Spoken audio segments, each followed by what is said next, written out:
Bonjour à toutes et à tous, nous sommes le mercredi 31 juillet, bienvenue dans votre journal de la soirée. La 53e édition du Tour de Vendée cycliste professionnel est annulée. La course devait se dérouler le 5 octobre, mais l'organisation a annoncé il y a quelques instants l'annulation. La raison invoquée est le manque de budget après le retrait de certains partenaires. La course devrait faire son retour en 2025. Plus d'explications avec Mathis Pires.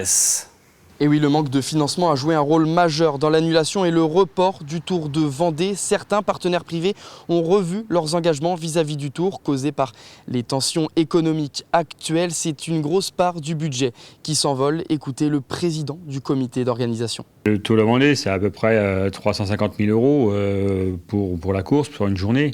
Là, la partie partenaire privée, ça représente 150 000 euros et il nous manque un tiers. Autre raison de ce report, le manque d'équipes. Seulement 14 inscrites initialement, il y en a 18. Alors la décision est prise, report à 2025 de cette 53e édition et éviter un Tour de Vendée en demi-teinte, annonce Vincent Calandro. On continue sur le sport avec une très bonne nouvelle. Cette fois, une médaille de bronze pour un Vendéen aux Jeux Olympiques. C'est Léo Bergère qui est venu chercher la 3e place lors du triathlon. Lui qui est licencié au club de Saint-Jean-de-Mont. Une course compliquée puisque les favoris sont restés groupés jusqu'à l'entame de la course à pied. Son coéquipier et Vendéen également, Pierre Lecor, termine lui à la 4e place. Une journée parfaite pour le triathlon français avec également la médaille d'or sur la course femmes de Cassandra Beaugrand. C'est le produit star en cette période de forte chaleur et plus généralement l'été, la glace. Mais il est difficile de savoir si vous achetez une glace maison faite à partir de produits de qualité ou une glace à base de produits industriels. Et les devantures des glaciers sont parfois trompeuses. Fabrication artisanale, artisan glacier, fait maison, qui dit vrai? Kim Bastard a mené l'enquête pour nous. Tous les après-midi, Martial Avril se retrouve dans son laboratoire pour préparer de la glace. On va pasteuriser à 85 degrés, on va laisser redescendre à 4 degrés et ensuite on va laisser maturer.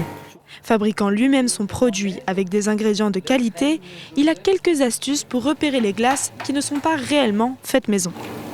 Une glace artisanale, ça n'a aucune valeur. Voilà. C'est absolument pas une garantie pour le consommateur. Si c'est écrit glace maison, il y a peu de doute que ce ne soit pas lui. Là déjà, on a rétréci le champ des possibles. On va aller regarder la pistache par exemple. Une pistache, ça peut pas être fluo, c'est pas possible. Si on travaille vraiment avec une pistache, une pâte de pistache, au bout du compte, on aura un produit qui sera d'un vert très très pâle, un vert olive. Ça doit vous sembler naturel tout ça. Aux herbiers, à la ferme Cure de Vendée, on peut difficilement faire plus naturel. On produit le lait, on transforme le lait et on va jusqu'au consommateur. Chocolat, vanille, caramel ou encore café, les autres ingrédients sont aussi choisis avec soin avant de passer à l'étape du foisonnement. Et là aussi, les glaciers fabricants se distinguent des industriels. L'industriel, lui, il va mettre de l'air avec un fraiseur. La glace se vend au litre. À partir du moment où on met 1 litre de glace avec une certaine proportion d'air dedans, plus on va injecter d'air, plus on aura de volume de glace avec la même quantité de mixte, et moins ça coûtera cher à l'industriel. Concrètement, la glace industrielle est moins chère, mais vous achetez de l'air. À Saint-Christophe-du-Ligneron, les clients du GAEC La Belletière ont bien senti la différence. Ici, le pot de glace de 490 ml et 380 g est à 6,50 €. On a été séduits par cette production, voilà, puis nous avons goûté et nous revenons. Elle est plus compacte. Et le parfum est quand même plus savoureux que les glaces industrielles.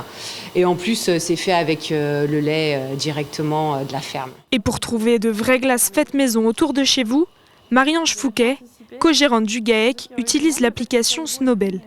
Et donc normalement, grâce à cette application, c'est géolocalisé. Et en fonction de votre localisation, vous retrouverez les glaciers qui sont vraiment des artisans qui fabriquent leurs glaces eux-mêmes. Maintenant, vous n'avez plus d'excuses pour consommer local et fait maison.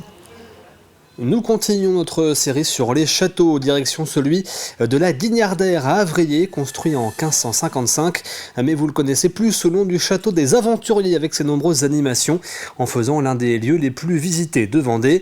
Grégoire de Châtillon a suivi une famille qui a osé s'aventurer dans la maison hantée du parc du château.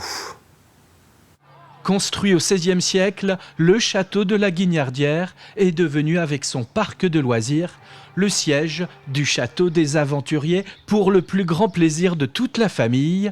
Nous voilà dans sa maison hantée, c'est la maison abandonnée du jardinier. Bon courage. Allez, à nous, on y va. C'est parti. Merci. Attention, âme sensible, s'abstenir. Regardez-moi dans les yeux, il y a marqué. Le monsieur, regardez-moi dans les yeux. Attends, pas comme ça. Alors ça fait peur ? Nolan, le plus jeune, Méda, son frère et leurs parents Candice et Christophe forment l'équipe des cerveaux lents. T'appuies, c'est pas bon. Il se passe quoi là? Vous cherchez quoi? Les 3 drapeaux du Commonwealth. Et comme on est super fort en géographie, c'est pas facile.